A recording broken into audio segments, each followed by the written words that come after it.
This hangout on air is live. Oh, there we go. Beautiful.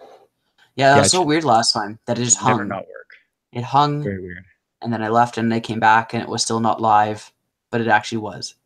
Well, Or and then when I went to go and set up the episode today, it the previous video, however it processed it, it showed up as not available. Like on the unwindmedia.com/live where there's the embedded video, it just said this video is unavailable, which I Mhm. don't think it should have said because it Oh, well, I took it off of the upcoming live playlist, right, but right? Because maybe it's not upcoming maybe live anymore. But I I just don't leave know. Oh, I you just just leave leave it? upcoming live, but that Okay. shouldn't have. Anyways, No, that but that that explains it. yeah, that's probably what happened. Hmm. You didn't notice that upcoming live just had every episode we've ever I had did. I'm in like, order. maybe Rob's just being lazy and not taking them off. No, it is laziness, but that was like a decision that I made to. Have Right. you ever taken a lean management course? A decision I made to like one step less. I just leave them up there because they had to be an upcoming live. Yeah. Well, and I'd say that the video there, despite not being live anymore, looks better than saying not available, Right. if that's the alternative. Yeah. It made sense to me. If you go to the page after we've recorded an episode, but before the next one is beginning, or before the next one's been set up, you see the video of it, which is exactly what you'd expect to see if you went from the Right. moment it started recording until Yeah. the next one was ready. Anyways, I haven't done this in so long. How do we even do this? Well, we have to It's decide what we're been, going to talk about. We haven't I even know gone it's that been far like yet. I 3 months. think we have some follow up or front matter anyway. Yeah, well, we do, and I'm honestly curious because I does follow up is follow up still follow up if we talked about it in person or like we talked about it but not on the air? Because that's That'd what be it seems like. that'd be front matter. Okay, front matter because of little things. Right. Just kind of points of note that might turn into a bigger discussion, but probably not. Right. Not Yeah. main topics. So yeah, I want to hear your IFTTT front matter then. Okay. Well, that is actually more follow up because we have Oh, really? at least Okay. at least between this show and future chat, we've talked about IFTTT, Well, yes, of and course. I We was by that logic, everything we talk about is follow up. uh, so like I was setting up a applet, which is what they call recipes now. I Yeah. believe they were Yeah. recipes before, now they're applets. And it was in order to automate the entry of workout data that I get via email to be put into a spreadsheet to be easily processed and viewed versus having to dig through email. Like, so with the gym that I go to, they send workout summaries after every workout because you check in and then it detects when you've left after your heart rate monitor is not hooked up anymore. So that's when they know to send out the email, and it gives you, average heart rate, calories burned, time spent, et cetera, et cetera. So I liked having that data because it kind of gave me some sense of progress or how effective I was with my workout, I guess. Mhm. But just in the form that it comes in the emails, it's not customizable for how you view it. It's just you see the numbers there, you see what zones your heart rate was in, that kind of thing. But it's only on like a per workout basis unless they send like a monthly summary email, which Right. they do send at the end of every month. But again, I wanted more ability to just do that myself, to Mhm. like slice it and dice it however I kind of wanted to.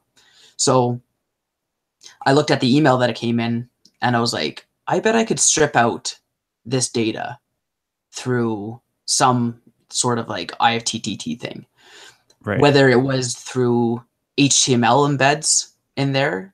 So to like just look at the source and then pull out, I guess I was trying to like hack their API in a sense. If they did have links back to like, look up this user on this database, whatever, and then just try to like get into that. I'm like, okay, I well, these hope are it's not like that because that would mean it's unencrypted. It's just like your data. no, it wasn't even like metadata. It was just links to generic like data points.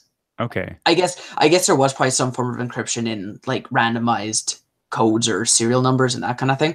Mhm. Anyway, bottom line was I couldn't access it that way. So I'm like, okay, well, what if I just, because I knew IFTT had a way to pull out information from emails, whether it was like a subject or like a sender, date, timestamps, that kind of thing, right?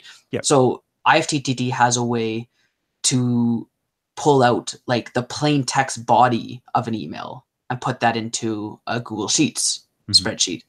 So the format that it pulled that text out of in these emails that I got sent was actually pretty parsable and being able to be broken down through just basic Excel formatting such as split.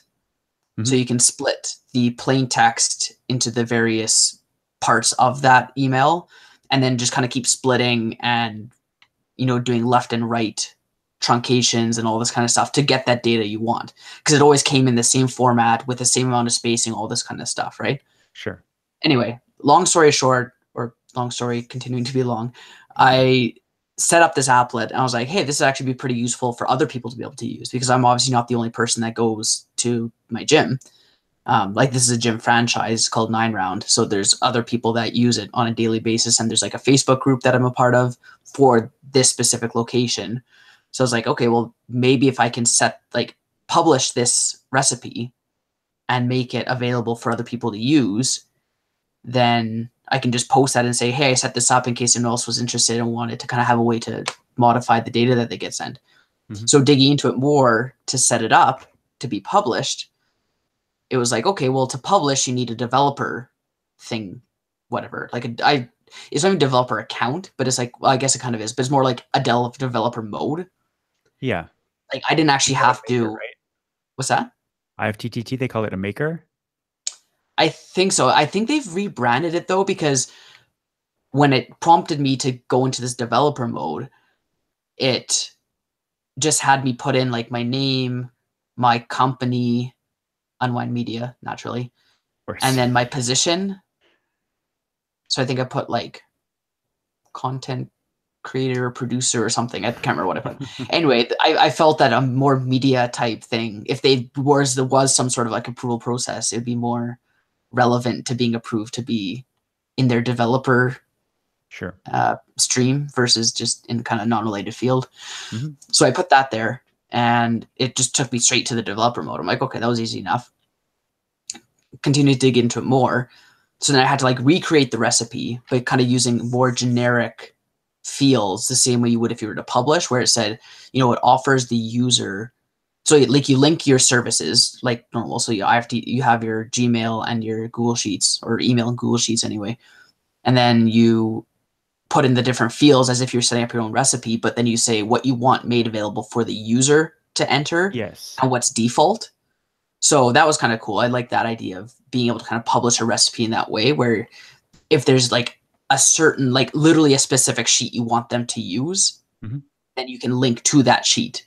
Yeah. Like, so I set that up, and then it's like, oh, to publish, you need to be subscribed to whatever like thing where it lets you publish however many applets per month or whatever. And then anyway, point is you have to like go into the subscription model in order to publish applets now. So it's no Okay. longer can you just publish like any applet for the public to use. So for one, you have to have this developer mode, which is straightforward enough and is fine.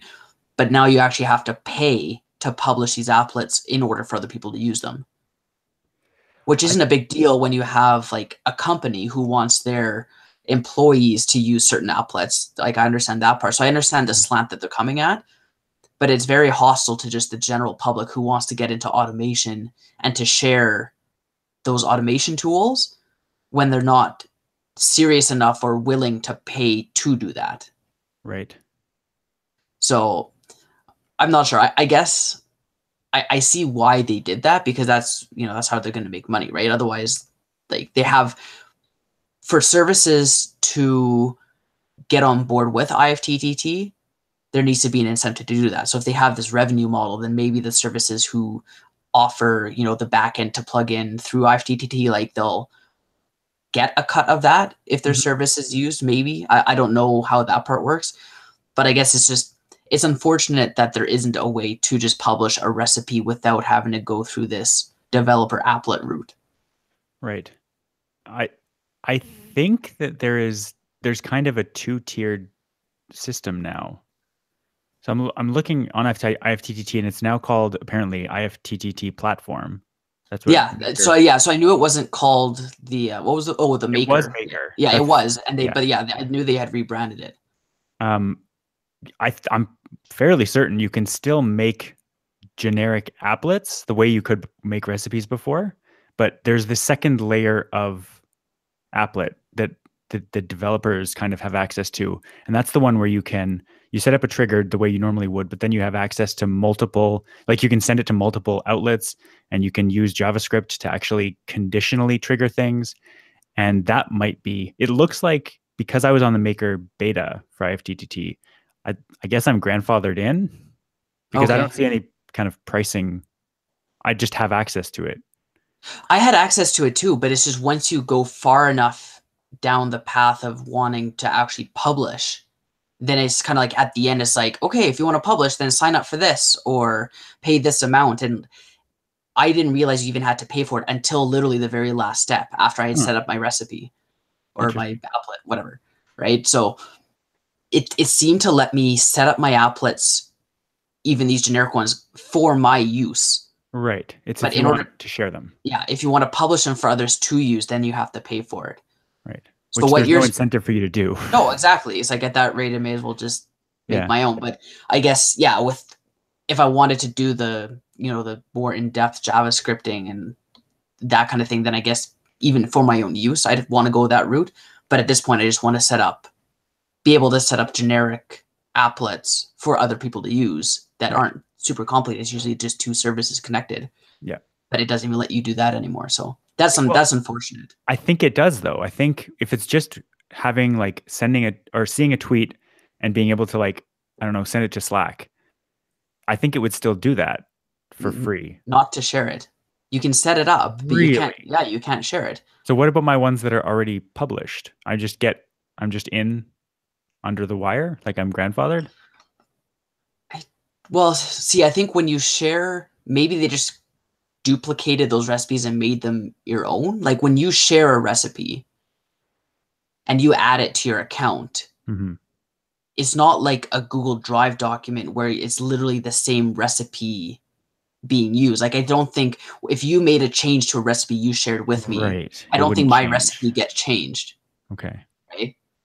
But I think through this mode, you would be It able to do would. that,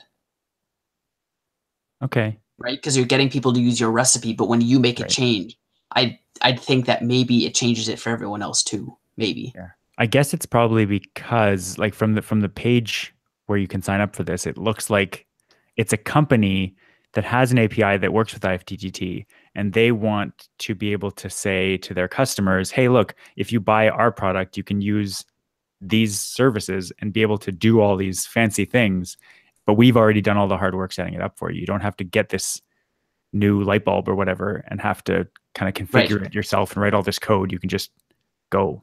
Yeah. Yeah, and you can have links to those applets on their site or Yeah.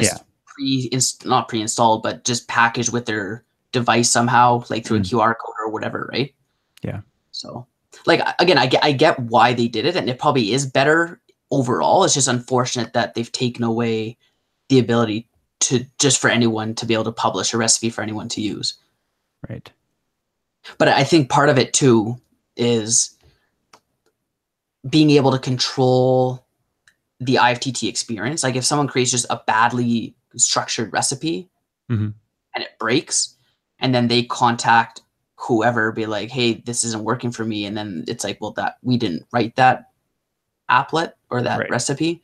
So maybe there's that element of like wanting to have a bit tighter control over what things are openly available for people to use, or just to Yeah. have that minimal barrier of having to pay to do it, just so that people don't publish recipes willy-nilly and have them spread around Right. if they're not high quality. Because Right. ideally, if you're paying for your applet to be published, then it's some level, like some minimum standard of Yeah. quality. Yeah. But that's kind of what I found. So again, I disappointed, but I understand, but I was glad I was able to have it work for me anyway. And I guess in theory you could just kind of screenshot your recipe and say set it up this way, but yeah. Yeah. So because I have the account, okay, so it has been published and can be accessed by anyone. But if I tried to make a new one, I guess I might need to sign up for something additional. Oh no. So you did get grandfathered into some of them? I think so, because I have one here that exists already that I updated a year ago. But I have the option to publish it. I'm not going to publish it right now because I don't want to lose it forever, but it looks like I think I'm grandfathered in because I can just create new applets and I haven't had to sign up for anything because I have my account already. I didn't say you might have been grandfathered into the developer program, but you haven't been grandfathered into being able to publish applets. Right. But I have the publish applet button. Right, which after you press it, it will take you to say how much are you going to pay. Should I press the button? Is that what, Do it. Is that what we're saying right now? Okay. See what happens. This is not good. I never used it anyways, so it doesn't. Well, there you go. This particular one. Once an applet, okay, it's give me a pop-up. Once an applet is published, you can't change its triggers or actions. It will be visible and usable by everyone on IFTTT. This is like a modal pop-up. Okay. I'm not going to press OK because I don't want to, but it does. It's not giving me any barriers. Because you haven't gone far enough. Press OK, Rob. I don't want to. Press the button. All right, it's published.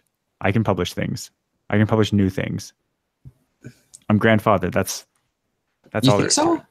I must be because I already have an account and I. So you successfully published something just now? Yeah, it's published. I don't even know if it's good, but it's published. Can you get like a shareable link for it? Yes. Now that it's published? Presumably this is the one. Yeah, published less than a minute ago. Yeah. Do you want the link? Yeah, send the link to see what it looks like. I'm surprised they would grandfather you. Like that's good, I guess, if you're already part of the beta. But well, now you got to put the link in the show notes too. So this is kind of on you. All right, there you go. Oh, put it in our secret channel, not the other secret channel. So now that we've got that, I guess I'm grandfather. That's what I'm going with. Cool. Congratulations. Wow, by Rob Attrell. Signing up for all betas gets you all the perks. So I hope you know now that you're going to be my applet publisher. I guess so, but if you're going to have to do all the work. Oh, the work's done. I guess so. There we go. Well, there you go. That's good news. So yeah, if you were in the beta, you're fine. There's no pay to publish. You can use your recipes. I can use mine, yeah. I just can't share them. At least. So really, I'm not going to do anything for you because you can technically still do all this stuff. I mean, I'm not saying I definitely won't, but share my utility with the world. I know, but I'm going to steal all the credit. I'm going to be like, this is mine. I made it. I'm a coding genius. And you're just going to be sitting in the corner crying. You're like, no, it was me. And I'm going to be like, whose name is on it? Yeah, platform. Mm-hmm. Yeah. And yeah, it does give you the ability to either pre-select criteria for someone or give them the ability to select what Google Sheets doc they want to use or what Slack channels they want to post to. Yeah. So when I go to my publish my platform portal and I go to the publish tab, it says upgrade to paid plan. Is free to build and share services with up to 5 members of your organization. Upgrade to a paid plan to unlock more features or publish your services by contacting sales. See, did you ever get to a point where it told you how much it would cost? Because I think this is like I feel like it did. My memory is saying it did. and the number like 299 is popping Like, in my head. how many, where's the decimal place on that? Just to be clear, because I could see after the two. Okay. Because I could see it if it's an enterprise thing, I could see it being Yeah. $300. No, like I feel like it was a nominal fee, but I'm like, I'm not paying $3 just to publish an applet that I don't care if other people use. But I'm in. I'm fully in. How's this organization development mode upgrade? Oh, that's the same page I was already in. Contact sales. What does that do? It's probably just give me some kind of form. Uh-oh. Our sales team has received your submission. It'll reach out to you soon. Okay, well, that'll be next month's follow-up. I do see there's a section here called Legacy Applets on the far right. Do you have that? No, I don't. Okay. Did you never, so that's I was never in the beta, so but you never shared a recipe. I did. I've shared a couple. Oh, because that's all these are. I have 6 shared recipes, including my one where I tell people platform or in IFTTT platform. Yeah, I don't have that one. Yeah, like this is where my post an Instagram photo to Twitter with the link and the photo. And you can actually see how many people, like 6 people have used that IFTTT recipe that I created, which is that's nice. Yeah, because I created one for my security camera system as well that auto logged motion detection and whatnot. Yeah. And I published that, but I don't see the published one anywhere on here. Right. Yeah, I'm super grandfathered in. You must be. If I go into those legacy ones, there's a button to upgrade where I can upgrade the legacy version to a modern version, make changes to it, and it just lets me. There's no barrier. I don't even see where there would be a fee or anything. Yeah. Like you said, benefits of beta. Yeah. Sign up for everything, even if you don't use it. Like I've not used the maker tools for any real purpose. Anything else on IFTTT, or is that now your frustration has been fully realized and kind of you've had catharsis and that I can do it for you? All of the above. I feel I'm glad that I wasn't making up this whole thing in my head when you're like, oh, there's nowhere to pay. It's free. Right. Do it. It's like, oh, well, maybe like that's fine for you. Yeah. So you have some front matter / follow-up on private conversations. Yeah. But related to some social media topics we've talked about. Well, we have, I think, talked about kind of how Twitter and Facebook feel different now than they used to maybe several years ago. And I think that it's kind of a follow-on from this conversation, those conversations that we have had on the show. So it's between front matter and follow-up. But so on my phone and my iPad, I've deleted the Facebook app. And on my phone, I've deleted the Twitter app. And I'm also signed up for the Twitter beta, and I've deleted that. And I deleted Twitterific. Like if I want to use Twitter on the web, or if I want to use Twitter on my phone, I have to do it on the web. And it's been very refreshing, I must say. Especially, well, so Facebook, the only issue I've had, literally, I deleted it probably 2 or 3 weeks ago now. Might have even been more. The only time that I felt like I missed something, I missed an opportunity to say or respond to something that I wanted to, was you commenting on one of my posts like a day and a half ago. And I'm okay with that because I saw it and I was like, well, it's too late to respond now, but it doesn't matter. It's almost funnier with no response. It's actually only us talking about it now that I'm like, oh, that makes sense why you wouldn't have said anything. Because like, not that I expect immediate response, but you'll usually say something if like on Facebook interactions. Yeah. Like, maybe like he just didn't like my joke. I was just kidding around about. No, I read it and I read it pretty much immediately, and yeah, I just didn't answer at the time, and then it was funnier when you responded and I still didn't answer. Yeah. So I was like, all right. Well, and then I did appreciate it. And then Shay gave the appreciation. Yeah. And then Amon liked my comment too, so I felt appreciated at that point. Yeah. despite So adopting from you. there's a two-layer thing here in that deleting Twitter and Facebook, I did it for similar reasons to kind of get some time back. And so there's a two-part thing. So first of all, if you have Facebook on your phone or on whatever device you use the most, you're constantly going to be, you'll see it, the icon there, and your brain goes, okay, let's click. It's like pulling a lever on a VLT or something. And so you press it and you pull to refresh, which is very much like a VLT, and see if anything came up. And nothing ever does, because my Facebook is basically a ghost town. The only thing I get on there now is like metadata, where someone is going to an event or somebody commented on something, some post. I don't actually really I get like 1 or 2 stories a day, and most of them are like Justin Trudeau posting something on Facebook. But even if I do post something, which if I post to Facebook these days, it's usually through either Buffer or through Twitter. And I found that, or through Instagram, I guess, because that's where my pictures I post on Instagram, and then I cross post them. But the only times I would ever go on Facebook itself are to either kind of do that VLT story thing, or to, if I've posted something, to get like that karma of people having liked it or something. And all of that was a complete, like, considering all the other things going on in my life, including having a 2-month-old, like, that's just a waste of time.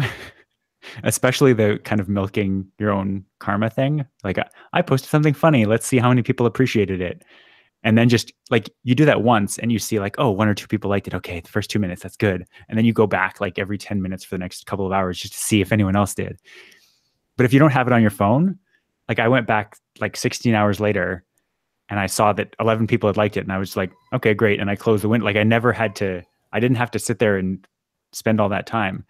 And I don't know, it's just been very freeing, and I'm not missing anything, because like I said, the only things that happen on Facebook are metadata.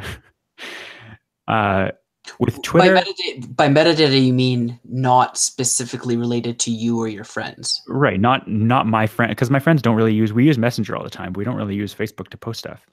Yeah, we use some of my friends use Snapchat, some of them use Instagram stories, some of them just post things on Messenger. Like, it's Facebook, their wall or their timeline or whatever they want you to call it now, is not the place where people post stuff. Mm-hmm.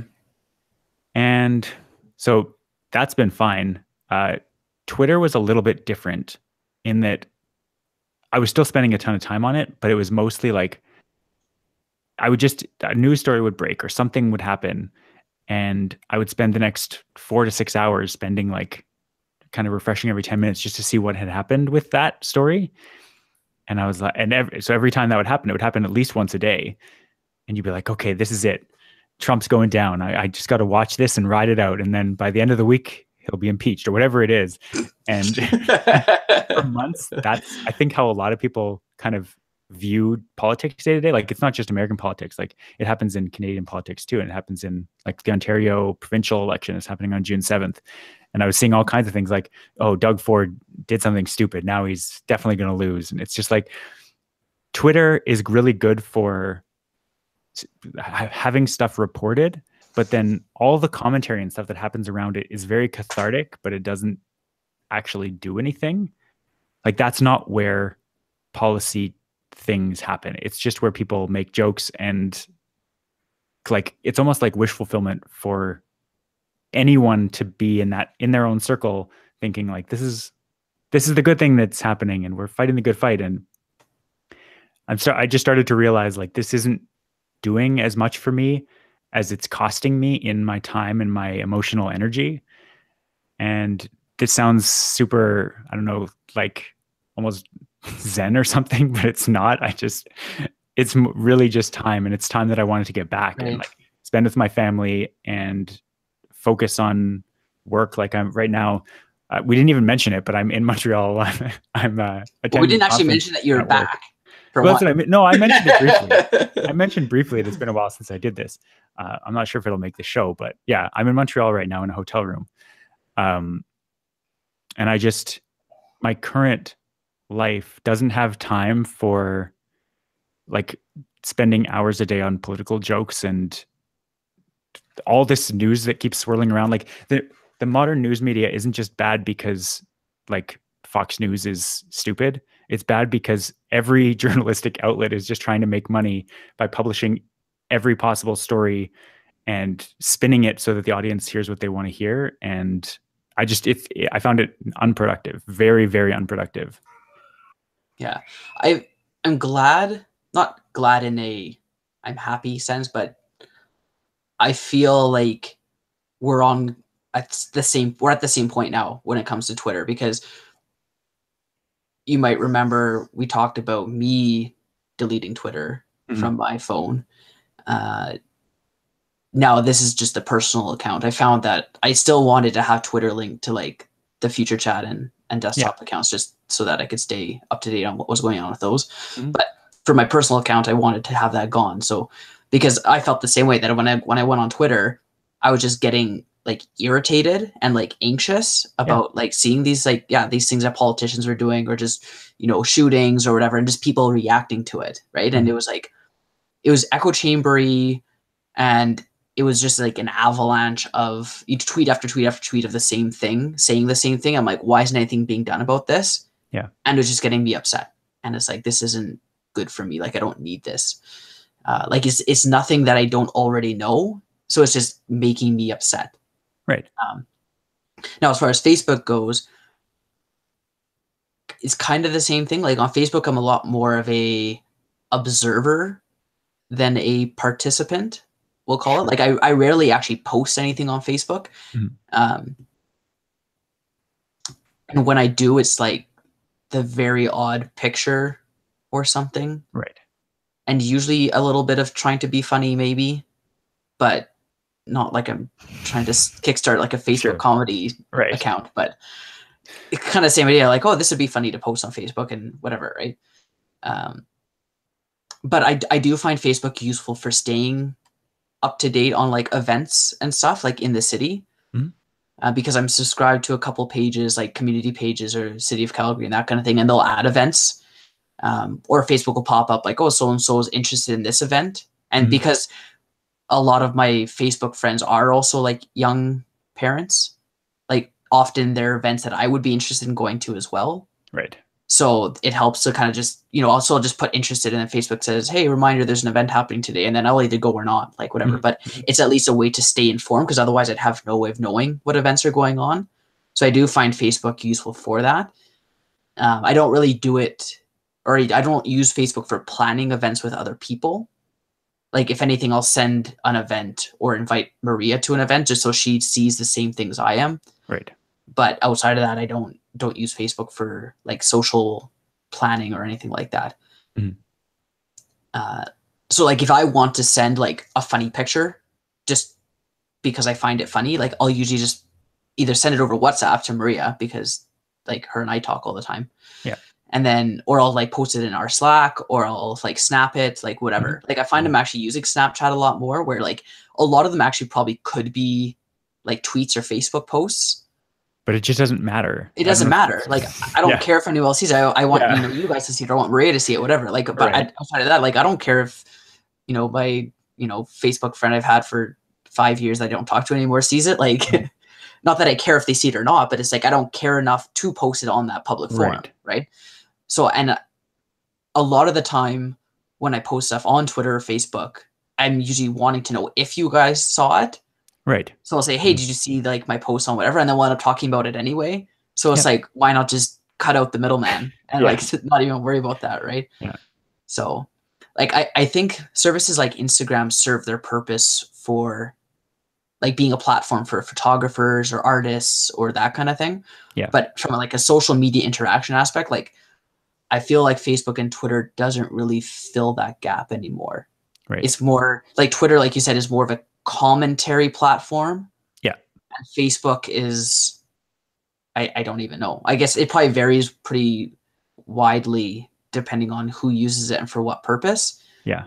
But I think a lot of it is based around like special interest groups and events. Yeah. Well, like companies posting things, like if a company or group is having an event, they'll post it there, or if they want to advertise something that they're doing, then that's Like companies will have pages, or organizations will have pages and events, and that feels like a lot of what it is. And there are certain people who presumably will come around, or like will shift their thinking too as this shift continues. But there are still people who post things on Facebook.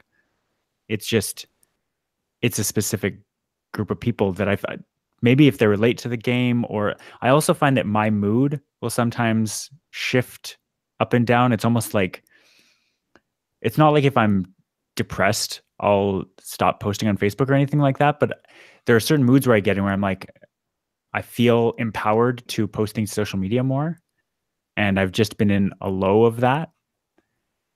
And so maybe it'll come back, but right now I just feel like I don't have time for it, and I don't need it. Right. I think it depends what you have going on in your life. Yeah. Not to say that you have reason to feel less like posting, but yeah, that's what I mean. I think it's just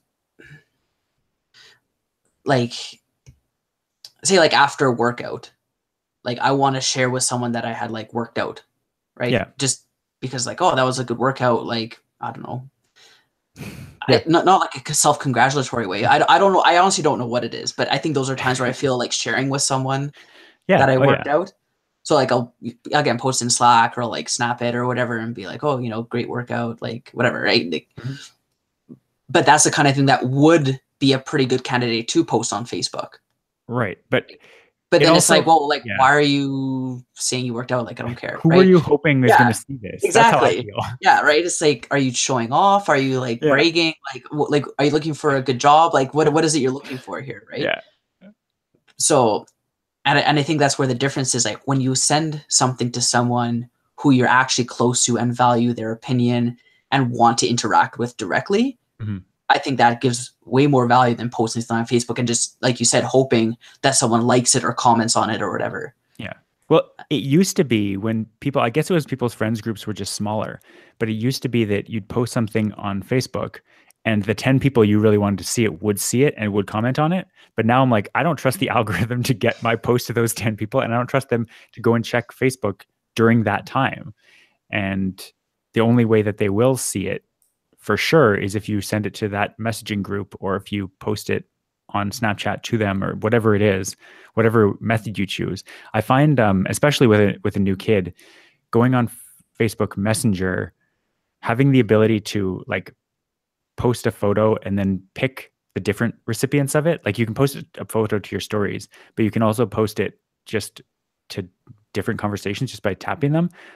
I found that I've been doing that quite a bit more. Every time I take a picture, I'm like, what's the audience for this? And instead of being like, oh, it's all of Facebook, it's like this group and this group and this person and this other person. And it's much more targeted. I'm not kind of just blasting this picture out in public. I'm saying, I want you to see this and you to see this. And it feels very different than just posting it on Facebook. The messages you get, the responses are they feel much more authentic than, oh, cute baby. Oh, so gorgeous, so precious, cute outfit, whatever. I don't know. Right.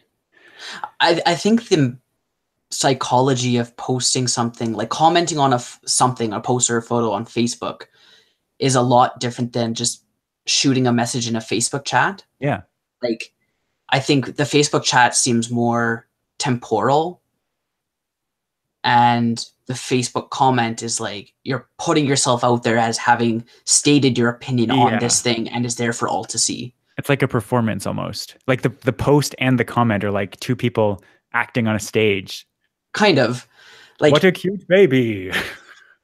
So gorgeous. Like, whatever. Like, but I think, like, say someone posts like a funny comment on Facebook, like a funny post, and it's something I want to say, oh, that was funny, right? I wouldn't just say, ha, funny, and I wouldn't just comment LOL, right? But in a Facebook chat, I might say LOL or haha or something, right? Like, but that wouldn't warrant a Facebook comment. Sure. Right? But within the medium of like a chat, I think that lends itself a lot more to those kind of more just quick commentaries and interactions versus like a Facebook post. Whereas like, I think Facebook posts, you'll see a lot more likes or reactions Yeah. than actual comments. Yep.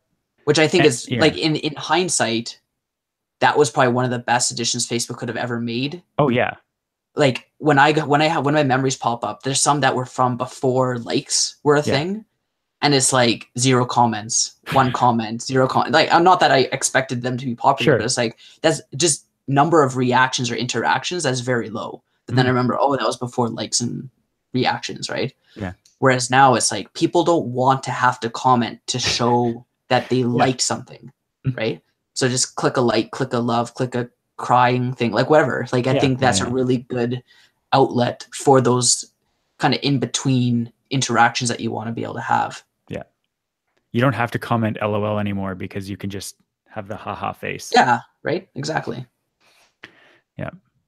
I especially find that I don't actually look through those reactions the way that I expected that I would when they were released, to be like, oh, that person specifically did this, or that person it's more like a gauge. It's like, did people think this is funny, or did people love it, or did they like it, or whatever? Whereas on Facebook Messenger, looking at reactions on messages, I find are a lot more.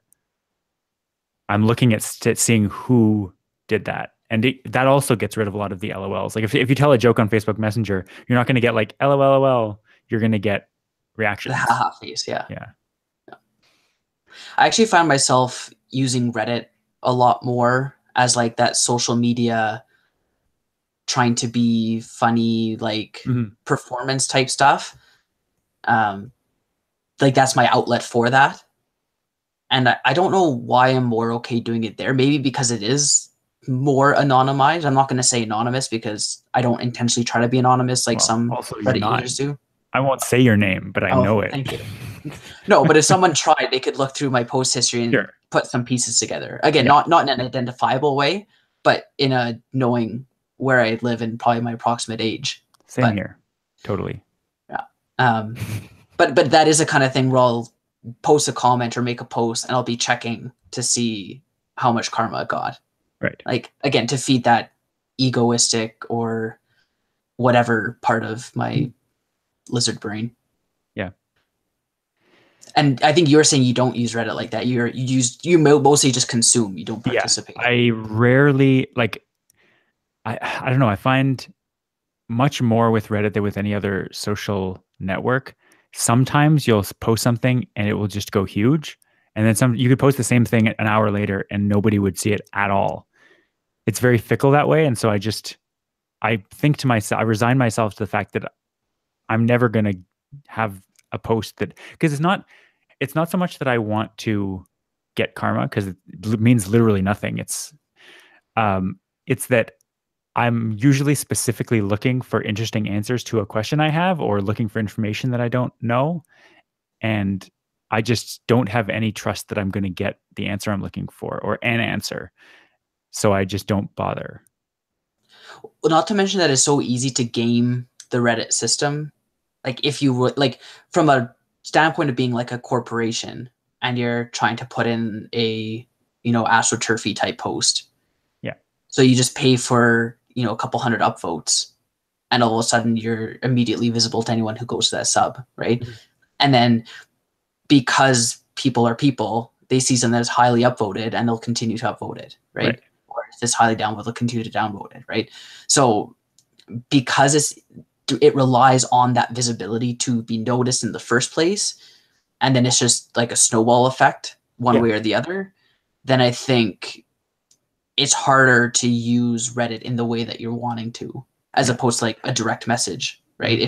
If you're looking for specific feedback, then I think you do have outlets for that amongst like your social group. Yeah.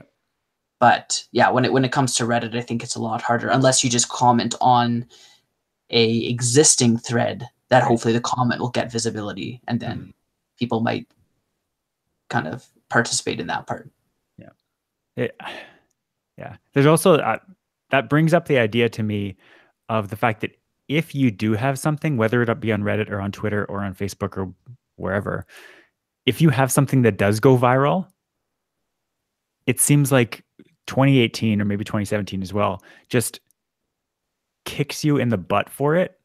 Like if you have anything even remotely problematic to any group on your social media and you have something that goes viral, people start digging into your history, and they're just like, Ken Bone is the biggest example. When he answered one debate question, people like found him online, went through his Reddit history, found out that he was a weirdo for some, I don't even remember what it was. It's like, if you aren't famous, if you weren't famous before the internet kind of social media became this big thing, and then you get kind of 15 minutes of famous, it's just going to ruin your life. Unless you've led the squeakiest clean life possible. And so it's almost like I don't want to, if I'm going to get any kind of fame or visibility in public, I want it to be for a specific reason. And I want to have earned it slowly coming up. I don't want to just have a 15-minute of fame thing. Like, I actually don't want it, because I was looking at the last Ontario Premier Leaders debate, whatever it was, about a week ago. I saw this post on Twitter, and it was just some guy who dressed weird and like had a weird mustache or something. And everyone was like, "Oh, it's the Canadian Ken Bone." And I felt sorry for this guy, because he's just asking a question at a debate, and somebody's probably going and trying to dig up something weird about him. Right. I don't know. It's a very weird time. Yeah, he even had a weird name. I forget what it was, but yeah, it was. I think there aren't too many people that not that I pay a ton of attention to this kind of thing, but too many people that I recall for getting that kind of infamy. Like, I know there's again, say I don't even remember her name. You're not even thinking about it, but you can name, like, if I name 10 of them, you'd be like, "Oh yeah, oh yeah, oh yeah." But if I didn't come up with those organically, then it doesn't matter. If someone mentions something and I recall who that person is, then fine. Right. But unless I can come up with it on my own, I don't think it matters as much. Like, there's the lady who was leading up the was it the ACW ALCW ALCU ALCU ACLU ACLU. is that what you might, that might not be what you're talking about. I don't think that's who that's, but she led some group that campaigned for color people, or because that's in the name, color persons, but and then it turns out that she actually didn't have any. Is that heritage. Rachel Dolezal? Is that who you're talking about? Okay. See, you remember her name. Yeah. So she came up in the news recently again for something. Yeah. But I do remember her as being, the person who pretended she was black or whatever, right? But again, like, even her story there's multiple sides to it, and is not entirely like defamatory, like her background, right? It's kind of a complicated thing. Outside of her, like, I honestly can't remember anyone else. I mean, like, outside of politicians who just get reputations, right, which is a part of being a politician, like, I can't think of anyone else that rose to a level of infamy and was hurt by it. I guess unless, say, if you're applying for a job and someone does a Google search on you and then all this stuff comes up. Right. Well, that's what I mean, is that you don't hear about that aspect of these people's lives, but I'm sure that does happen. Like, the other example I can think of off the top of my head is the woman somewhere in the States who was denying same-sex couples the right to marry. Like, she was a civil servant that was not granting marriage licenses to same-sex couples. And she just, like, she had that 15 minutes of infamy, but now, like, what opportunity does she have if anyone goes or knows anything about her story? It was this hugely public thing. And what is her life now, other than appearing on right-wing talk show spots or whatever it is? Like that. Right. It does seem like once that happens to you, she was probably someone who had slightly maybe bigoted views, but she was a private person and a public servant and had been working, and now, like, she's not a normal person anymore. She can't be. Right. I just need to do a phone call quick. Sure. Okay. I guess it's up to me to occupy Unwind Nation for a few minutes. I don't see if we have any viewers, but I'm assuming Mike would have told me if we had viewers. For those of you who are not aware, I'm in Montreal right now for the Statistical Society of Canada conference, representing NSERC, and it's been pretty good so far. Been here for a day. I have a presentation, well, actually two presentations coming up this afternoon. Just, representing NSERC in front of statisticians. It's pretty interesting. I wrote a post about my woes and trying to figure out how I'm actually going to give these presentations, because display adapters even in 2018, like apparently VGA is still the standard. VGA is like a 30-year-old connector, and that's still what you need to use if you want to project something. And that's the most common thing. There are projectors that have HDMI now, but most like laptops now usually don't have HDMI or VGA, so you're adapting some weird proprietary technology to like mini display port on my MacBook Air to VGA or to HDMI, whatever it is. And so I had to go and buy two display adapters. That was a fun experiment, a fun experience trying to. I just wanted to cover all my bases. There's a possibility that I'll end up giving at least one of these presentations on my iPad, which I've never done before, but I've got PowerPoint up and running on it. Like I have the technological capability to do it, and I'll definitely report back if that ends up happening, but I'm not sure that it actually will. It's been a very interesting experience trying to use PowerPoint to give a presentation in 2018. I always feel like it's very easy to just give a static slideshow presentation. But because I'm giving 3 different workshops or sessions here over the weekend that have overlapping but still slightly different things, I didn't want to make 3 different presentations, and anytime I wanted to make a change, I'd have to make it in 3 spots, and then copying slides across it just didn't appeal to me at all. So I just put all the slides in one presentation, put them in the most reasonable order I could think of overall, and then break the slides down into sections and kind of go through them section by section, which I'm interested to see how it's going to turn out. I'm sure it will be fine, but it's definitely different than most presentations that I go to, where someone has set up 30 or 40 slides and you kind of just hit the right arrow key, next slide, next slide, next slide. I'm going to be jumping around the slideshow quite a bit. And I've got a summary slide that has links to all the tops of the different sections. And modern PowerPoint is actually really powerful in that you can, this specific feature that I'm going to be using relatively extensively over the weekend is being able to drag a single slide onto a different slide, and that will then become a link to the slide that you dragged on. And when you actually go into when you're presenting that slide, if you click on that link to the other slide, rather than just going to that slide, it'll actually transition with a zoom into that rectangle slide link.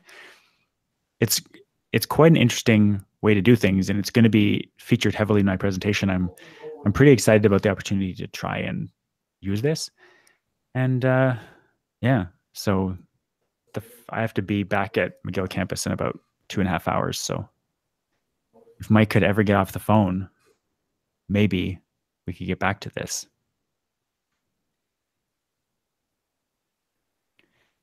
We do still have some really interesting stuff to talk about, so I hope you don't leave. Mike wanted to hear my thoughts about spoilers, so no spoilers for people who have not yet listened to the end of this episode, but we're going to talk about spoilers.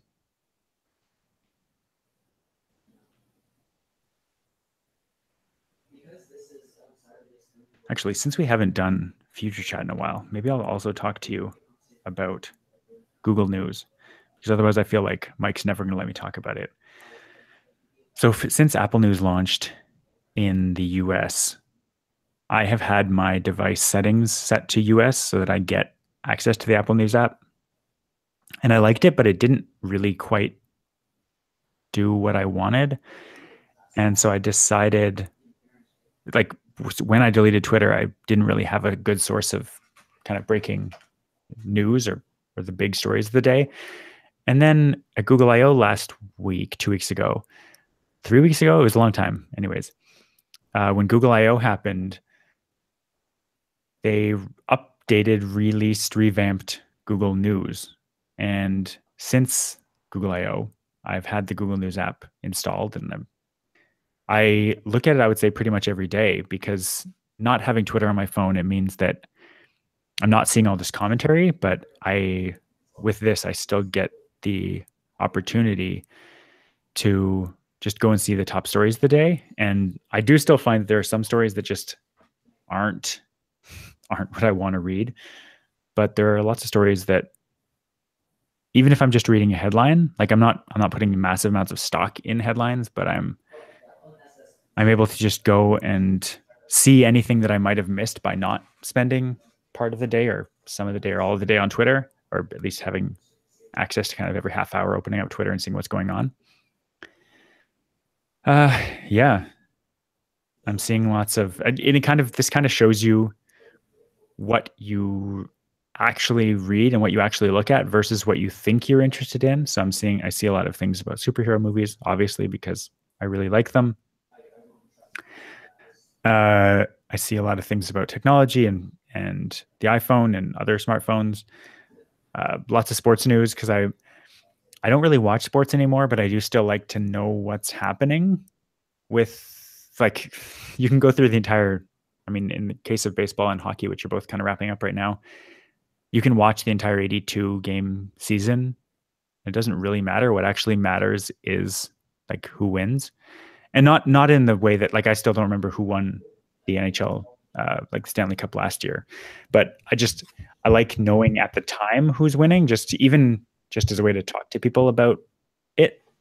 Like I can say I don't really watch sports, but I'm actually still paying attention, at least in the abstract, as to who is doing well and who is not. Yeah, I don't know. I do see politics. There are some kinds of things that come up in relation to politics on Google News or on Twitter, whatever it is, where I read the headline and I'm like, there's no way I'm reading that story, because I can just tell that it's stupid and probably made up. And yeah, between that and seeing the word editorial before a news story, or before you call it news if it's an editorial, seeing that word show up, I just know that I do not want to read it. If it agrees with, if I'm going to end up agreeing with whatever the editorial is about, then I don't need to read it, because I already agree with it. And if it doesn't agree, it's usually some really puffy opinion piece that there's no way I could ever see myself really agreeing with it. Not that I see zero merit necessarily in it, but I don't know. There are so many things that come out where I get the feeling that these people see things in a completely different, like they see the world in a completely different way than I do. And it's discouraging on one hand, but it's also it makes me think there's got to be a reason why they see the world in that way. So it puts me in a very weird position, kind of internally, mentally. But yeah, that's kind of where we are. This is a very long phone call. It's actually kind of crazy. Oh, is Mike coming back? Oh, he might be coming back. Kind of sounds like it. Oh, there he is. He's back. Shh.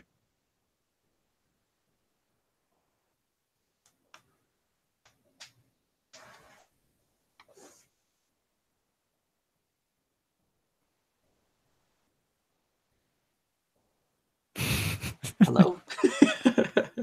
It looked like you were talking, but then I put my headphones in and I didn't hear anything. I definitely was talking. I was Okay. talking the whole time. I figured. Sometimes it's good to do that. That's some alone time. Yeah, some alone time with my thoughts. No, like I was gonna say, like, you reminded me of the bakery that wouldn't make the cake. Yes. Mm-hmm. And again, I don't know the name of the bakery. I don't know the bakers' names, but if I were to consider a bakery and this was recommended to me and I looked them up and all these news articles popped up, then that's I guess that's where the damage is. Yeah. And I know like this relates to our right to be forgotten topics from future chat, but like those are the kinds of things that could warrant like being looked at to be taken off Google searches. Right. If they're not valid or justified articles. Right. I mean, like I'd hope that Google wouldn't take off, say, the bakery one, because like, well, that happened and that's something you did and you have to live with the consequences of doing that. Yeah. But it's like calling up Yelp and being like, listen, I got a really, really, really, really bad review and I may have done something wrong, but can you just get rid of that review? Yeah, no, exactly. Yeah. So would you say that's it for Facebook and Twitter? I feel like I've said what I need to say about it. Yeah, I think so. Like, I was actually interested to hear on the latest episode of HI, I think it was, or Cortex. I think it was HI, where Gray said he did the same thing. Like, he took Twitter off his phone. Yeah. And he only ever accessed it for different reasons. But I think he realized the same benefits. Yeah. Just like it was freeing, right? Mm-hmm. For him, it was that kind of karma aspect, or just that mindset of always thinking, what can I post on Twitter? But he found it freeing to just have it off his phone. Like, he didn't delete his account. He still uses Twitter pretty frequently. Relatively, yeah. Relatively.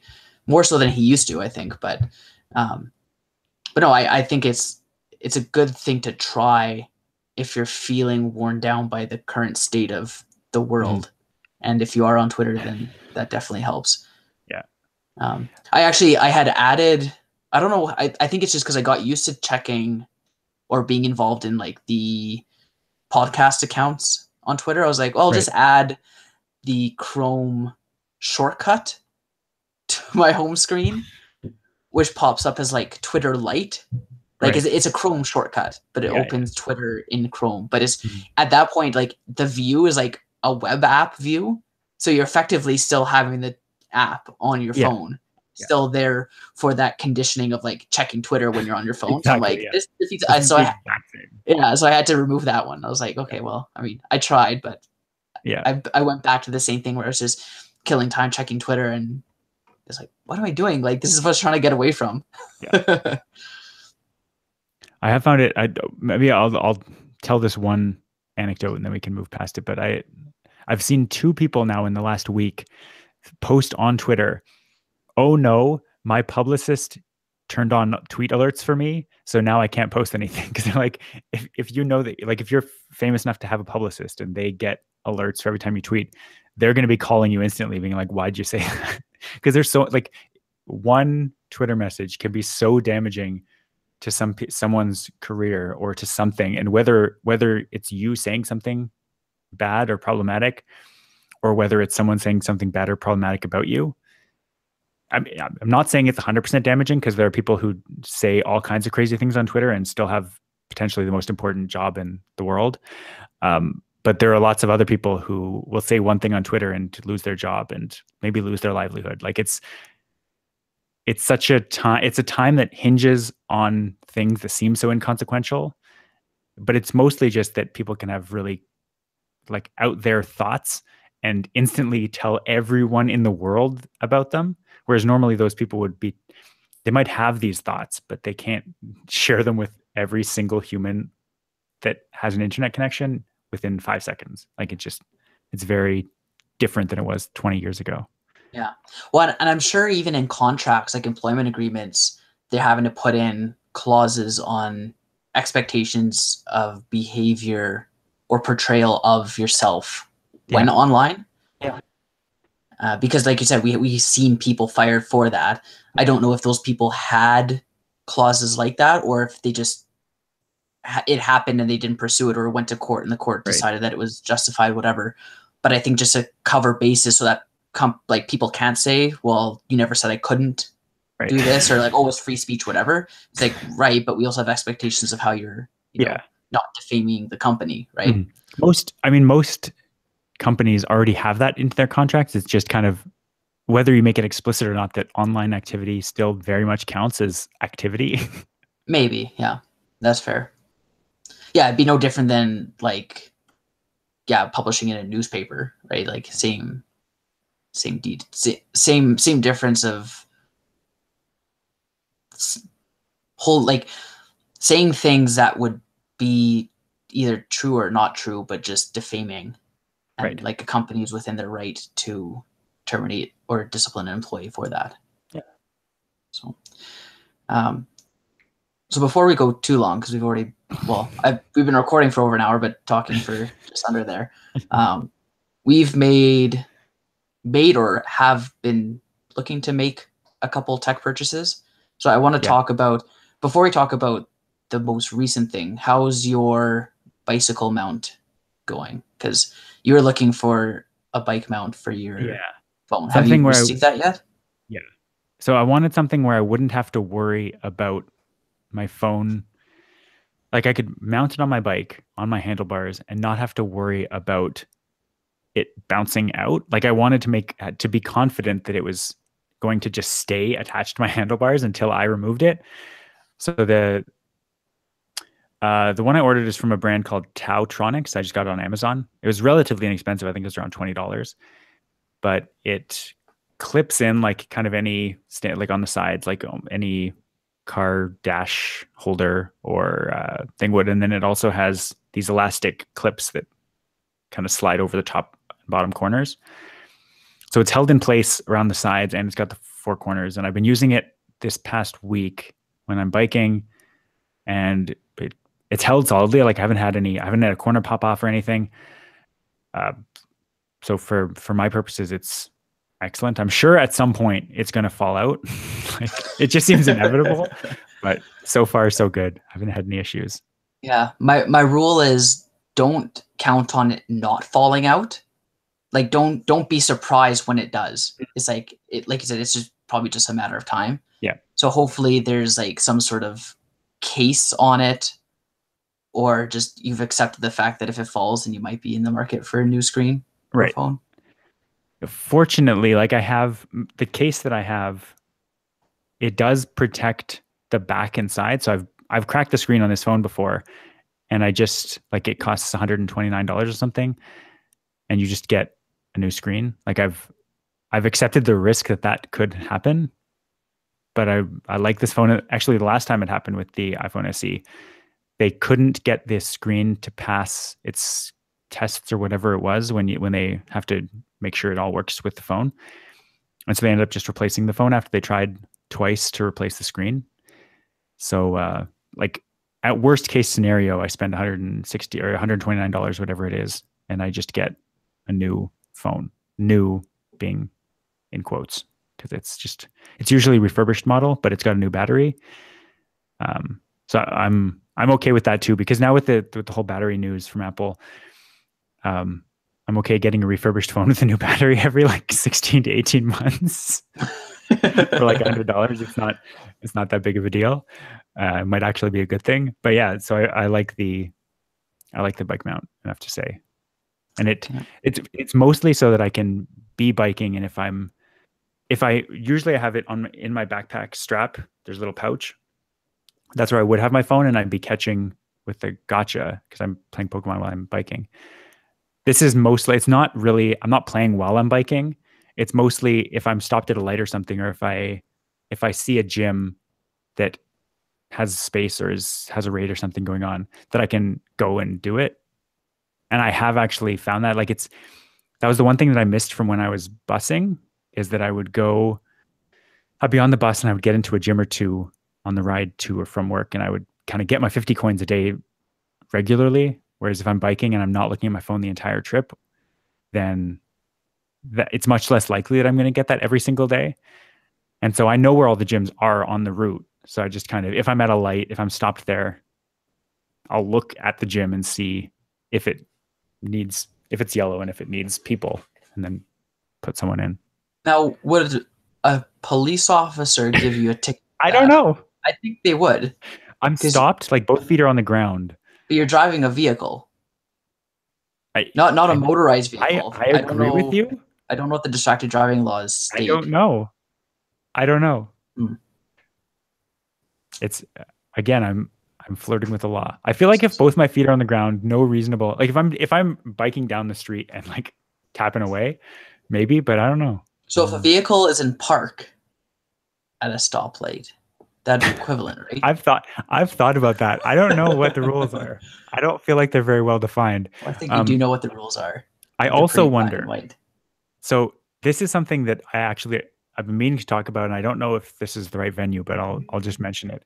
That under those same kind of thoughts, if my phone is stuck on my dashboard and I'm tapping on it, that's illegal. Like there's no question, right?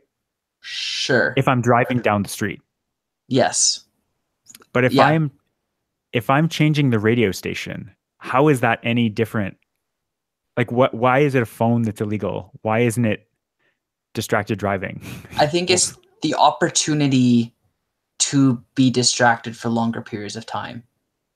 But you can be distracted for long periods. Like you can be changing the time on your car if you want. No, and I feel I want to say that there have been cases where accidents are caused because of that. Oh yeah, definitely. And that no, I know that they've been caused. Yeah. But I was gonna say that the fact that they were changing the radio and not paying attention, like influenced the outcome of the case, right? I would think so, but I don't have any evidence or proof, and I haven't really looked for it. Yeah. It just that thought came into my mind. Because I know in even some jurisdictions there's rules about like eating and drinking. I want maybe even Alberta. Like I feel like I remember, I think eating, like if a police officer sees you eating, they might give you a warning and be like, you shouldn't be doing that. If you're drinking a coffee, like that's kind of different. But again, What like if you're fairly using a straw? gray area. What if it's a milkshake that it's in your cup holder and you just have a long straw?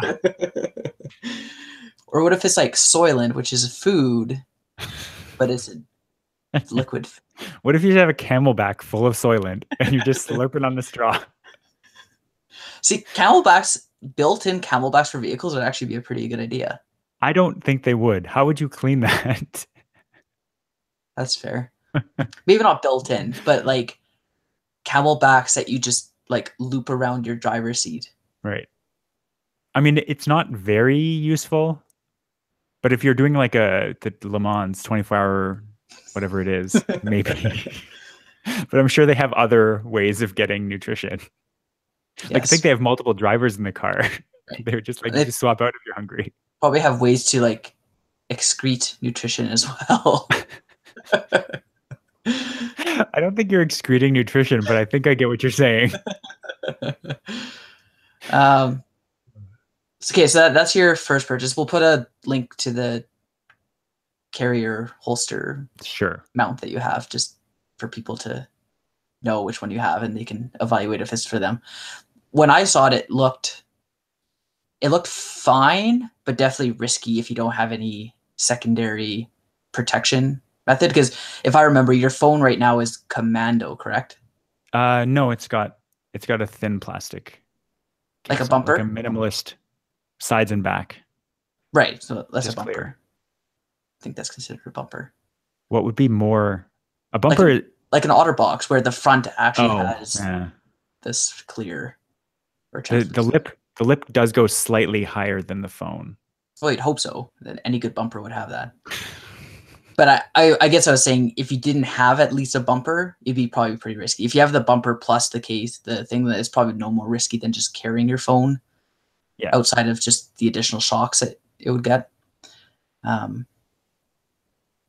So I have a related tech purchase that I'm looking to do because, like you, I'm using my phone and my smartwatch while riding my bike.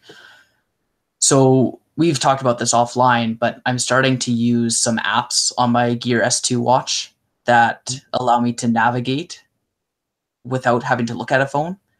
Okay. So instead of using the bike mount and putting Google Maps or whatever navigation app that I want on my handlebars, I just use my watch and have like a little map route on my watch that I can glance at if I'm coming up to a turn and want to see which way I have to go. So I found a pretty good app for the Gear S2. It's called Gear Navigator, and it's pretty much, if you look up, Samsung Gear Watch navigation app, it's pretty much the first hit. So, but I've had good success using it, the standalone app anyway. But I find that it drains the battery a lot more than if I weren't using it, for obvious reasons. Sure. Now, because the Gear S2, and I think like most smartwatches, they don't have a way to plug in like a cable into the watch to charge. It has to be on like a cradle. Mm-hmm. And I only have one cradle that came with the watch right now. Right. Then I have no way of charging my watch when I'm on the road, unless I'm going to bring my cradle with me. And if you're riding a bike, it's kind of tricky putting your watch on a cradle, like in a bag, unless you're going to have like either like tape or something. Yeah, tape or an elastic or something to keep it on, which actually isn't like a bad option. It's probably like what I'd go with if I really needed to. And I actually did do that the last time I went out. I never had Which one? The cradle. Which option did you? Cradle with tape. Tape. Like that's a very temporary solution. Oh, absolutely, but it's You're better throwing than away rolls of tape every week. Yeah, it's not. It's better than not having it. Yeah.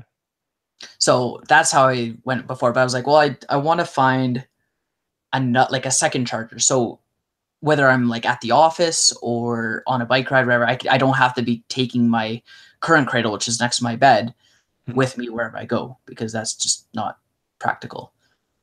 So I was like, okay, well, and this is more from the aspect of like at the office, not on my bike. So, or at least at my bedside table, to have like a Qi charger, like a pad.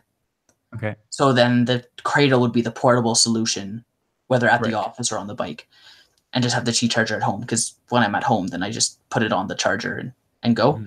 So I looked up, and I guess the Gear S2 is kind of compatible with Qi charging, but apparently, so when you put it on a Qi charger, it activates the charger, and then it starts charging, and then it kind of like shuts off again. Okay. And then almost like trickle charges from that point forward. So like I bought a Qi charger, and then I tested it, and it lit up green, and I was like, okay, cool. And then it turned off, and I was like, well, I'll just leave it on here to see if it's still charging, just in case maybe it's more like a visual thing that it's showing not charging, but it actually is. And it charged like 5 percentage points over like 3 hours. So if it's trickle charging, it's really a trickle. Yeah. Well, and the reviews online, or at least the comments online, suggest that it's more a matter of like turning on and off all the time. So like it will turn on for like 10 seconds and shut off, and turn on for 10 seconds and shut off. And I don't know the interval of which is shutting off for, but it's enough to slowly charge it so it's not entirely dead. But it's like if you leave it overnight, it's going to charge like 15% maybe. Yeah. Right? So it's like, well, that's not going to fly. That's not a product you want to buy. No, not when you're looking to actually use it as a charger. So my only other option, and because Samsung doesn't sell chargers separately, at least to Canada, like Edmonton has, actually maybe I should ask Nick to check out the store, but Samsung has like a Samsung store in Edmonton. They don't have one in Calgary. And I think they have a number of stores in the States. So I'd imagine that they might sell their watch chargers there. Like I'd hope they would, but it seems like in Canada, there's no real option to get like an OEM watch cradle. Okay. So then my only other option is to go on Amazon and get a questionable knockoff, right? Yeah. Well, it's riskier, but the absolute level of risk I think is fairly low still. Yeah, I agree. Yeah. So like I did buy a cradle off Amazon for like $25, and the seller had some number of reviews, probably a mix of fake and real. But I mean, it's a minimal risk, and they had like a return policy where they do accept returns and will pay for the shipping for defective products. So if I put it on and it like overheats the watch and doesn't charge, then I'll just return it. Yeah. But like, I'm not plugging anything into the watch. So like, ideally it's not going to set the watch on fire. Right. And the watch should have its own limiter for how much induction. I guess if it's induction, it could just overpower it anyways. But like electronics still have to pass certain types of certification. I think so. Yeah. Yeah. It like, seems less risky than, yeah, I don't know. Yeah. Like I am a little bit more careful when I'm buying actual cables or adapters. Yeah. But with this, where it's like just the cradle, like I feel it's at least worth a try. Like I'd rather have something that works good enough as like a second charger than to not have a second one at all. Right. You'd think they would just sell the cradle, but You'd think that seems like a pretty easy solution. I think for Samsung to just sell it. Samsung in general is fairly hostile to Canadian sales. Okay. Like there just are very limited ways to get Samsung products that aren't already stocked in like a Best Buy. Like it's not like, and I guess that's the benefit of something like the Apple or the Microsoft store, where yeah, definitely. If you're looking for something Apple or Microsoft, then you have a place to go for it. Yeah. But Samsung just doesn't have those types of things, at least in Canada. So that's where I'm at. That's where I'm at with that. So I'll update on how my second charger works. It's supposed to be coming maybe next week. I think it's shipped. So hopefully by the end of the week next week it'll arrive. And just to be clear, is this because your watch doesn't get the battery life you want, or is this just... This is only when I'm using the watch like as a standalone device to run an app. If it's only being used for like notifications and to check the weather occasionally, or like interacting with it for like timers and alarms, like it does last an entire day. Okay. But not if you're doing workout or something on the watch. Yeah. So that's the other part too. And I found that really interesting. Like I had a fairly active day a couple days ago, or like last week or something, where it was like tracking workouts pretty much all day. Like just saying, oh, you know, walking from here to here, doing this bike ride, like just a lot of activity. And it drained the battery quite a bit more. Like it wasn't even explicitly like logged workouts. It was just the auto tracking thing. But that does cause it to work a lot more because it's running all its sensors while you're doing that thing. Right. But for the most part, on a day-to-day basis, like it is fine. Like it lasts a full day, and then I can just throw it on the cradle, and then it'll be ready for the next day. It's just those exceptions when I'm either using it for tracking my location while riding, or just having like an overly active day. Yeah, because the reason that I have a second watch charger is for travel, like for when I'm not charging it at home. Unless I'm doing like 8 hours of workouts a day, my watch is good. And even for that, the cradle is a lot better. It's magnetic, and yeah, if you threw it in the bag, it would probably stay on there. If you threw it in the bag, unless you're hiking up or like running up a mountain or something and jostling it around, it's probably going to stay attached. Yeah.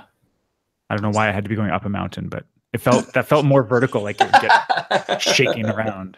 Or like on a roller coaster. Yeah. Yeah, if you're pulling 5Gs, it will disconnect. Is rated up to 3 though, so you're good for that. So the last thing I wanted to talk about, because I didn't expect this at all, especially coming from you, was you got a very trendy thing for your phone. Yeah, I want to not be an old and miss out on something just because I feel like it's for young people. I didn't feel that same way about like fidget spinners, for instance, which I think we talked about on the show maybe. But I wanted, because of which I do use fidget devices, by the way, not the spinner. So I feel like they're more sophisticated than the spinner. This is the fidget cube or whatever it is. I have what's kind of basically a fidget cube where it has like little buttons and clicky things on it. And then I have one that's like kind of like keychainy that has a thing that you kind of like just kind of spin between your fingers. Right. Okay. It's satisfying. Highly recommend. Yeah. So I got a pop socket last week in the same Amazon shipment as my bike holder. And I told you that I got it. I told you that I was going to get it, and I told you that I got it. And you said, don't tell me what you think. Save it for the show. And so you have no idea what I think about this. I don't even know what it looks like. I've had it. So because I have two cases, and these things are just describe for people what a pop socket is, because I kind of know what it is, but I think only because I passively heard about it. I'll have a link to the one that I ended up getting, which is the plainest black plastic one you could buy. I think it was only like $10. They're not very expensive, but it's a flat kind of half an Oreo, maybe one Oreo wafer thick piece of plastic that you stick to the back of your phone via stickiness. And is it suction or is it like sticky? Gluey sticky? Gluey sticky. Okay. And so when it's flat, it's about the size of a Oreo wafer, but it has the ability to kind of pop open, and it becomes almost like kind of a doorknob style thing. It's very weird, but as soon as you see one, you'll be like, okay, I kind of get what it is. So I would encourage you to go and look at a picture if you've never seen one. But if you know someone who's under 20, maybe under 25, they probably have one on their phone because they're very popular. I don't know about probably. There's a greater than 50% chance maybe. I would think if they're under 20, and if they're under 20 and they have a phone that has is more than 4.5 inches big, like they jumped on the bandwagon of this being ergonomic way faster than any adult would. And I know a couple of my friends who are kind of approaching 30 or 30 have them. 30 or 30? Approaching 30 or are 30. And so I will say it's not perfect. So I have two cases. I have the one that has this on it, the clear one. And then I have my other one, which is the Apple leather case so I can't use, or I don't want to use this case with the pop socket on the back in my phone holster because there's a big, like Oreo wafer thick thing on the back, which means that it's kind of being held less tightly. Now, when you say Oreo wafer, you're talking the one side of the Oreo? Not the cookie, the wafer. It's like the size of a wafer. But the depth of it is probably the whole cookie, isn't it? No. The depth of it is approximately the wafer. It's like... That's an entire cookie. No. Yes, it is. I can see it. It's the same thickness as the phone itself. My ring is the exact same depth as this thing. I swear it's not very thick. 2 wafers, no icing. No. I'm gonna have to buy an Oreo because this is how I imagine a wafer to be. Anyways, it's definitely not as thick as a full cookie, but when it expands, it becomes it's a place where your fingers can fit in between the very edge of it and the phone. And I must say, if it's like on ATP, they talked a long time ago with the way phones are getting bigger, there's now a couple of different ways to hold a phone. You either have to grip it by both sides, or you have to have a pinky hanging down below underneath the phone holding it. Yes. Nick has gone into great detail about the woes of that. If you have a pop socket on your phone, no matter the size, you don't have to do that anymore. You don't have to stretch out your pinky or weigh it down or whatever.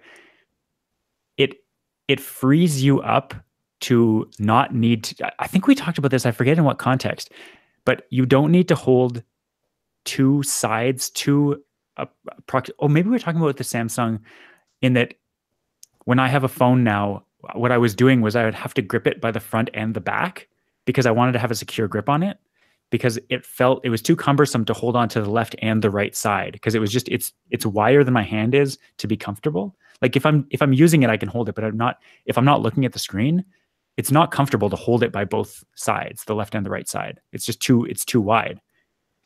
But if you have the pop socket on, you don't have to hold it by either of those sides anymore. You can hold it by this little knob on the back. and you can hold it between any two fingers you want. So I can use my pinky and my fourth finger. I can use my middle finger and my ring finger, index, and like you can hold it between any two fingers. You can just kind of, if it's between those fingers, you can just drop it down and hold it down by your side without needing to squeeze your grip. You just have to be clamping your fingers together lightly. It's very refreshing to not have to be gripping your phone. Not to mention, it works as a stand really, really well. I'm not saying it's perfect, because I wish when it wasn't there that it would completely be gone, because it's an Oreo wafer on the back of your phone. It's thick. It's way bigger than a camera bump is. So it's disruptive when you don't want it to be there, but when you do want it to be there, I really, really like it. How does it work as a stand? Well, so when it's popped out at full, actually when it's popped out to either, I think most pop sockets, this is the like standard actual brand one. It pops out twice. So there's kind of two levels of outness it can have. And when it's fully extended, it's just kind of at a good viewing angle. When you lean it back on that as a kickstand type of thing, it's just at a good viewing angle. Like it's about 20 degrees tilted maybe. What about when it's in landscape? Or is that what you're talking about? No, sorry, only when it's in landscape. In portrait, it will just fall down and lay flat. Okay. Which you're probably going to want it stood up when it's in landscape anyway. Right, like if you're watching a video or something. Yeah. So I don't know. It doesn't work if you want to use a different stand or a different case, or if you want to put it in something that isn't pop socket compatible. There's a bulky thing on the back. But I should point out, there are also things which I have not tried yet because I just got this, but you can get multi-packs it's almost like a round hook thing. Like it's round, but it's got a lip underneath, and you can stick it places, and then the socket you can just drop it in and it will hold it up. I haven't tried those, but it seems like you could just stick those anywhere and you'd have a thing where you can just put your phone. I'm not sure why you'd need to do that, but I see the function of it. If you wanted to put your phone in your car, you could just buy one of these slotty things, stick it anywhere on your dash, and then drop the phone onto that. Depending on how well it sticks to a car dash. Right. It sticks pretty well. I haven't had any. Do you have one of those? No. I mean, presumably the same company uses the same glue. I don't know how well it would come off if you wanted to take it off and have it look like it had never been there. But it sticks. It sticks really well, and you're not like. Phones are only a couple 100 grams. They're not like these massive, heavy things, and they're right up against. It's not like there's a lot of torque on the socket. That stopping and going gives a non-zero amount of torque. Like right. No, I used to use the magnetic. You guys commented on it before about was it the iridium magnets or not iridium? Was it iridium? That's the one, yeah, neodymium. Iridium would be radioactive, I think. No, I don't think so. Ends in ium. Anyway. I think most of them do. It just sounds radioactive. Anyway, sodium, radioactive. Sodium is radioactive. Sodium decays. No, you can get sodium that is radioactive, but it's not radioactive. Anyway, if you have radioactive sodium, please see your local alchemist, because that's not good. I got an alchemy guy. Potassium is radioactive. Maybe that's what you're thinking of. I feel like, is sodium a decomposition product from a radioactive substance? Maybe. What's after sodium? Right after? Magnesium. But that wouldn't, you'd either go 2 up or you'd go 1 up or 2 down. Anyway, sodium is not radioactive. I just need to, I don't think there are any. You're the chemist here. You should know if sodium is a product of radioactive decay. I think it is. I think I remember seeing, there's lots of products of radioactive decay. But and that's why I think I'm remembering sodium as being potassium is radioactive. That's what you're thinking of. Bananas have potassium, and bananas are radioactive because of it. Okay. Anyway. The point is I used to use a magnetic sticky holder for my phone. Yeah. And that one obviously exerts less force than an actual sticky thing. Yeah. So when I stopped, or started maybe not started, but stopped like a bit quicker than normal. There were times where it like fell off the magnetic case. That being said, the metal plate on my phone was on the inside of the case, and the case itself was like a millimeter thick plastic. So there's that, reduction in strength there. So it was probably, if it was directly stuck to it, it probably would be fine. But I was just wondering from a strength aspect if the stickiness would allow it to just stay up there. I think it would. My premonition is it would. I'd be surprised if they had something that was supposed to be sticky like that was way less sticky, because this glue is going to be holding if I try to rip it off, I probably could, but I'm not concerned that if I'm not holding onto my phone, if I'm just holding onto the socket thing, that it's going to fly off. I'd almost consider it mainly for the aspect of being able to put it in the car like that, with the side benefit of it functioning as a pop socket while holding it. The other interesting thing is I'm used to holding my phone by the base or like by the sides when I'm talking into it. But I found recently that it's actually more comfortable. Not even because you can like grip it between your fingers like a pancake and put it to your ear, but that's not really that comfortable either. But I found if I just grab it like a doorknob on the back and put it up to my ear, it's quite comfortable. It's just like I'm holding the old receiver, like a receiver on a phone from the 20s. Yeah. That's pretty comfortable. I would not want to go back, especially if I had a bigger phone. Like I have a tiny phone. This is the worst use case, and I still find it really comfortable. I don't know. I'm very satisfied. That's good. I'm happy for you. I'm glad you're joining the millennial children. They have a point on some things.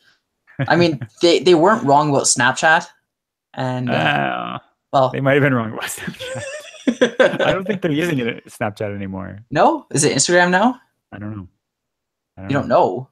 You don't know I don't know what the kids are using. I think it's Snapchat still. Evie won't tell me her handle, so I don't know what she's got. Yeah, you'll have to get used to that. So I will recommend a pop socket, at least trying, because they're $10. Like you can afford it, and like they're cheap enough that I could if I took this off and it wouldn't stick back on anywhere else, I would just buy another one. And like I have the plain black one, but I would consider getting different styles. Wow, it's very adventurous of you. I got this because as a proof of concept to see. And I showed it to Julia, and she tried it out for a while, and she's like, well, why didn't you get me one? And I said, well, I wanted if it was stupid, then I wasn't going to keep it. But yeah. Cool. Definitely recommend at least trying. It might not be for you, but I'm not going back yet. Cool. That's good to know. I look forward to the next episode where you're using one. I mean, I'm probably going to order one after the show. Yeah, so. That's what I mean. You have to send me that link beforehand so I can get the tried and tested one. Yes. Again, if you want to just try it out, I got plain black, but you don't have to. I will get plain black too. It will match my case and my phone. Right. Well, what else? Do you have anything else that we want to talk about? I do have a presentation in a little over 2 hours. You do. Are you prepared? I'm prepared, but I still have to get ready and get there. You're not going to go in your palm tree shirt? I'm not. I'm mostly wearing shorts and a t-shirt right now because I had to turn off the AC in this room so that it wouldn't be super loud. Are you staying at the beautiful Rideau Street Travel Lodge? Rideau Street, no. Is it Rideau Street? Which one was I on? No, because I'm in Montreal. I'm not in Ottawa. Oh, right. Never mind. No, I would not stay there. I would not. I feel like I would not stay there. It's very good value.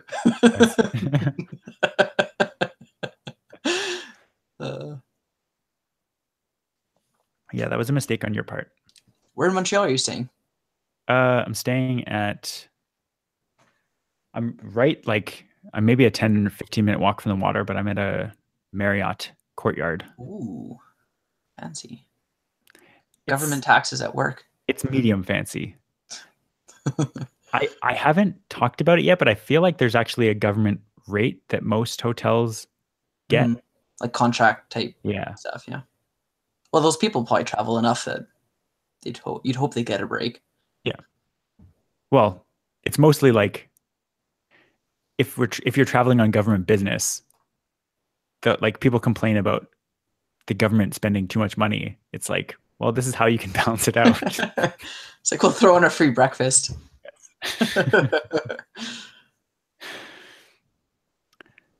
So, do you have time or do you have to get out of here? Because you really wanted to talk about spoilers, and I was fine with talking about them, but oh no, we can save spoilers for another one. okay. Because I told people when you were gone, I told them that we were going to talk about spoilers. So, well, so what? That's like an anti-spoiler. No spoilers, but we're going to talk about spoilers next time. Is that just false promise? Maybe we'll have to see. We'll wait a month. It's either false promises or the ultimate tease. All right. I wonder if you could pair that with unrealistic science and tech and TV movies. Maybe. I mean, we could have an all Marvel episode. Again, having a kid, I have not seen Infinity War. I have not seen Deadpool. What do you mean having a kid? You're in Montreal on your own. Yeah, but I had last night. Okay, I wasn't going to talk about it. Last night, I saw that Coco was on Netflix now, so I watched it and I cried, and that was the only thing I could handle. That's good. I saw Infinity War by myself. Did you know that? I'm going to watch it by myself. I just need to find the right time. Watch it on this trip. I don't have time between. Do it tonight. I don't have time between right now and when I'm leaving tomorrow afternoon. Yes. Tomorrow afternoon? I thought you said you're there till Wednesday or something. The conference goes until Wednesday or Thursday. I thought you were there till Wednesday. No. If I was there for like 4 more days, I probably would find time. Yeah, that's what I thought. Last night would have been my only chance, and I was like, I'm just not leaving the room. What if you take Anthony? Is that his name? Yeah. Yeah. Take him. Well, I think he's already seen it. I have no problem going alone. Okay. It hasn't been because again, we'll get into the spoilers thing next time. But I know everything that happened in this film, so I'm not waiting. I'm not like eagerly wanting to see this and not be spoiled. I want to see what I know happens and in all its glory. Like I watched this Cinema Wins channel. I watched the 15 or 20 minute episode about Coco. But when I watched Coco, I didn't get any, like I saw what was good about it, but I didn't see the entire plot. Like I didn't feel like the movie was ruined because I had watched this. I found it helped to watch that summary you pointed me to, because there are a lot of characters in Infinity War that I would have otherwise had no idea even had like business being there. I was like, oh yeah, they were in that movie. Okay, yeah. Yeah. And just the whole idea behind the Infinity Stones, it kind of pulled that together instead of wondering the whole movie is like, what are these things even? Right. So, yep. Are we saying that we're going to talk about Infinity War and spoilers next time? Well, we don't have to talk about Infinity War, but we can talk about the unrealistic science and tech in movies. Well, I feel like we don't assign enough homework on this show. So you're saying you want me to watch it by next episode, which might be in September? So we'll talk about spoilers as it relates to social media. Yeah. Right? And then we can, as like a mini topic, or depending how long it goes, talk about Infinity War and what we thought of it. So if we do take a summer hiatus like we have in the past, that means that this conversation won't happen until September. That's true. So maybe that's not a good thing. We'll figure it out. Either way, we'll talk about spoilers. We may or may not talk about Infinity War. Yeah.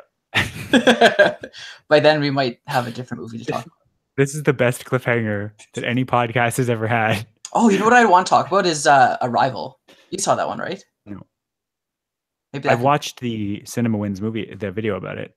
You should watch Arrival in the next I will try. There's a 50-50 chance that I will watch Arrival. I don't think it's on Netflix. Maybe. If it's not, then I probably won't watch it. I don't know where I would find it. Have you watched Ex Machina? No. But I Okay, did listen. watch that one. That one's on Netflix. I listened to the Hello Internet about it. Okay, watch that one, and we can talk Okay. about that because that actually has quite a bit of science and tech in it. Okay. The other one I didn't see is Solo. So I haven't seen that. But see, I feel like those are not trying to be accurate. Whereas like a movie like Ex Machina Sure. Okay. So is kind of trying to be semi-realistic-ish. Right? Okay. So, okay. Sounds good. I have my homework and I may ignore it. Not ignore it, but not do it. Okay. That works for me. All right. Well, in that case,